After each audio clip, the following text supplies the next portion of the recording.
This video is on Investigation 2 in your book about graphing a relationship. As you go along and watch the video, be sure to fill in your handout. A graph is a visual representation of how data change and relate to each other.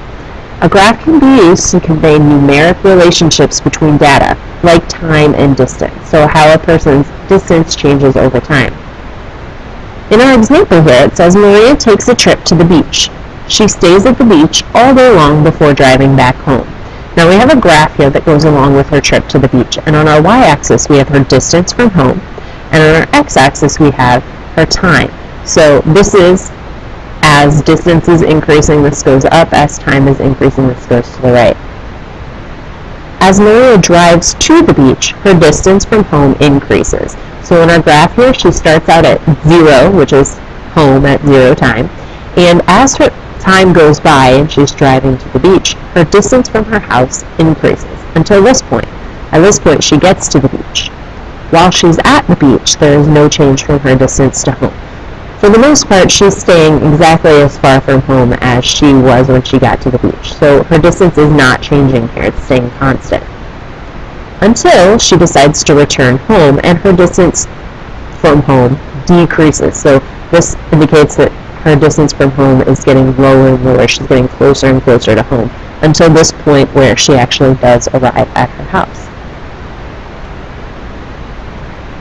Here we have another example.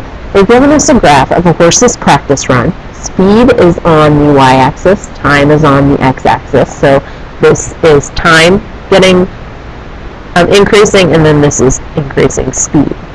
We need to use the graph to complete this table and describe the horse's speed in each of the time intervals as increasing, no change, or decreasing.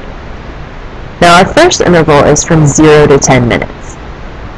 So on our graph, if we look at 0 to 10 minutes, we notice that the horse's speed starts out at 5 miles per hour and remains at 5 miles per hour until the 10-minute mark. Since that graph has not gone up or down, there has been no change in the horse's speed. In the time interval from 10 to 18 minutes, we see that the horse's speed goes from 5 miles an hour to 25 miles per hour. So in that case, the horse's speed has increased.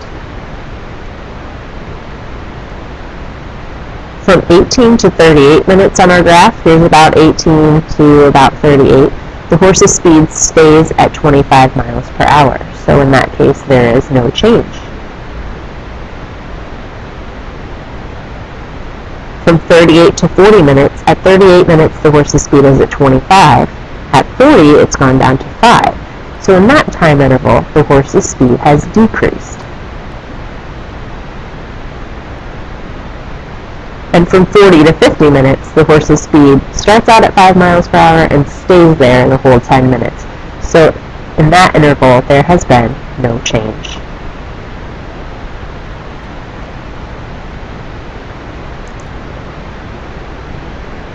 When you're drawing a graph, there's some things that you need to include. First of all, you need appropriate intervals for the units on the axes. Sometimes you're dealing with small amounts, in which case you need ones or even halves or quarters.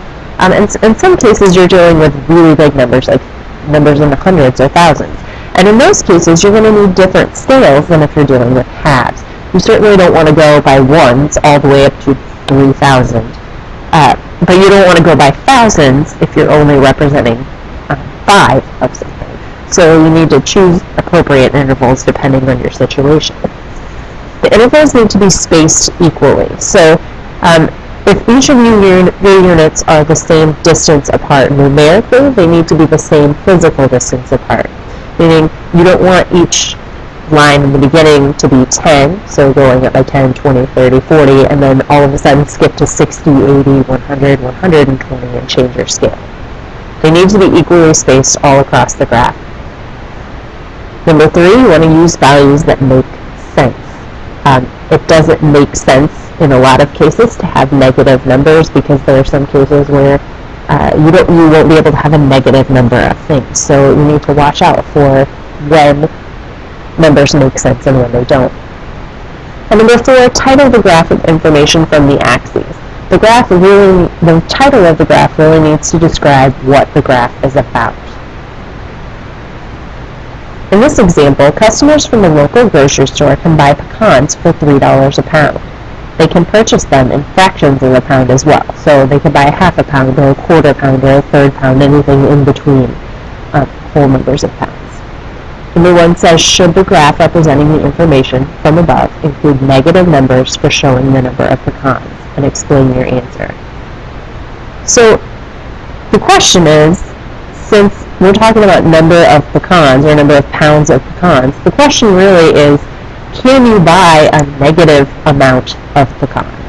Well, if you're not really going to go to a grocery store and buy negative 5 pounds of pecans. So no, you don't need negative numbers for pounds of pecans. Now, the reason for that is you can't buy a negative amount of pecans, and you need to explain your answer when you're doing this on your work. Number 2, what is a reasonable maximum of number of pecans to graph? So what is the biggest number of pounds of pecans that you're going to buy? Well, it's unlikely that someone's going to walk into a local grocery store and buy 1,000 pounds of pecans, or even 100, or even 50. I would probably say that a reasonable maximum would be 5 or 10. I'm going to say 10. But you could even go a little lower than that, because 10 pounds of pecans is really a lot. Number 3, what is the cost of purchasing 1 pound of pecans and 4.5 pounds of pecans? We know 1 pound of pecans costs $3. They've told us that here. $3 per pound. 4.5 pounds of pecans, we would need to multiply 4.5 times 3. Now, 4.5 times 3, 4 times 3 is 12, and a half of 3 is 1.5. So 4.5 pounds of pecans would cost us $13.50. Now, we can use this to draw a graph to represent our situation, because these are essentially ordered pairs, 1, 3, and 4.5, $13.50. Now we need a title of our graph, so we're going to call it cost of pecans.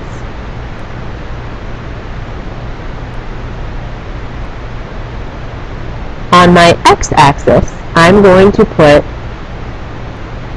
pounds of pecans,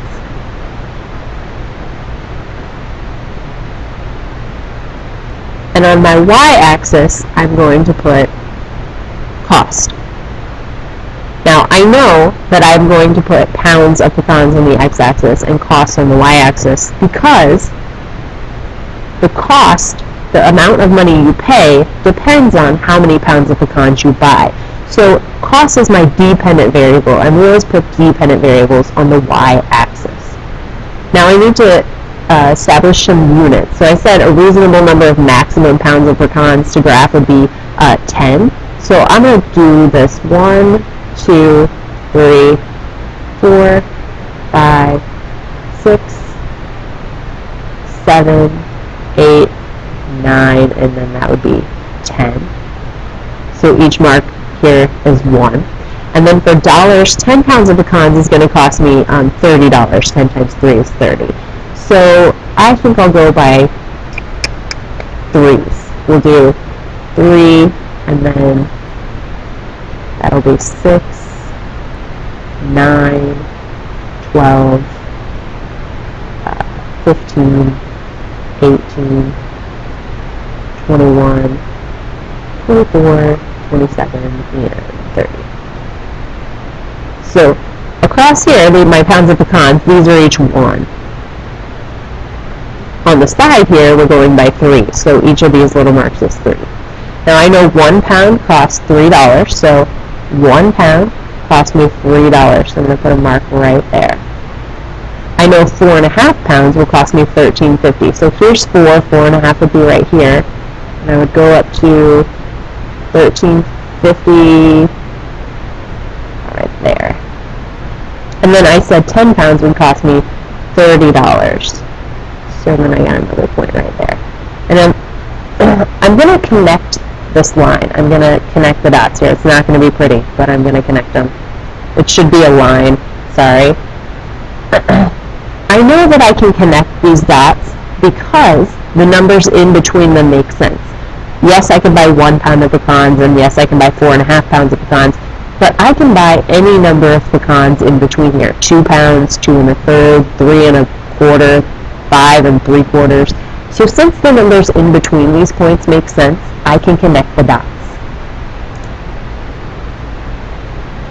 Now, we have different types of graphs. Continuous graphs have no gaps, jumps, or asymptotes. They continue. Continuous graphs can look like this, or they can be parabolas like that, or they could be cubic functions, all kinds of weird stuff, as long as they continue and they don't jump or have any holes in them. Continuous data are numbers between any two data values that have meaning. So like in that last graph, I said the numbers in between the points made sense. That was continuous data. So the type of graph is like the pecan graph, and it's drawn with a continuous line, kind of like this. Discrete data involves counted items, such as the number of students in the room today. Now, you can't have 22.5 students present in a given day. You can have 22, you can have 23, but you can't have the numbers in between. So that would be graphed discretely. Discrete graphs are made up of disconnected points. So when the numbers in between don't make sense, you don't connect the graphs, and they're considered discrete. Here we have a sheet of photos, and an automatic photo booth at the mall costs $5 a sheet. If each person is allowed to purchase up to 10 sheets each, what is the least number of photo sheets per purchase, and what is the greatest number? Well, first of all, the least, how few photo sheets can you purchase? You can choose to purchase 0 sheets. So the least number would be 0. Next question, what is the greatest number of sheets you can purchase? It says each person is allowed to purchase up to 10 sheets. So our greatest amount is going to be 10. And we're going to draw a graph to represent this situation. Now they're $5 a sheet. So on my x-axis down here, and I'm going to make my x-axis right here. My x-axis is going to be number of sheets.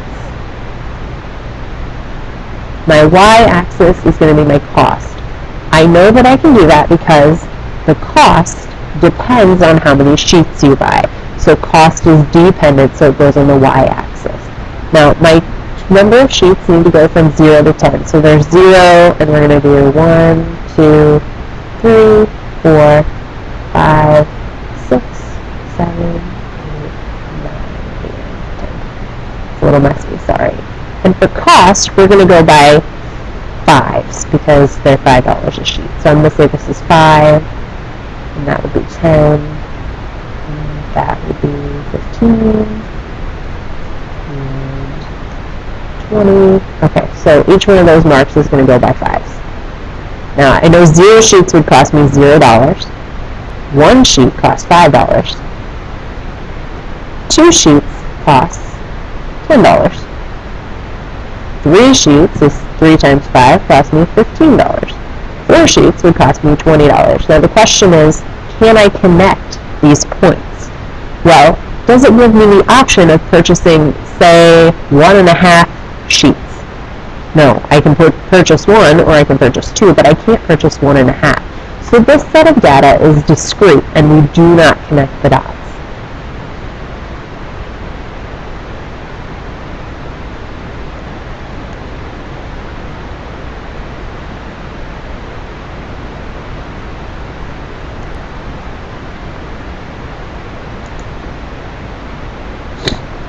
Alright, and finally, below is a graph of Maria's hike on Windy Hill. Look at the graph and describe using phrases increasing, no change, and decreasing.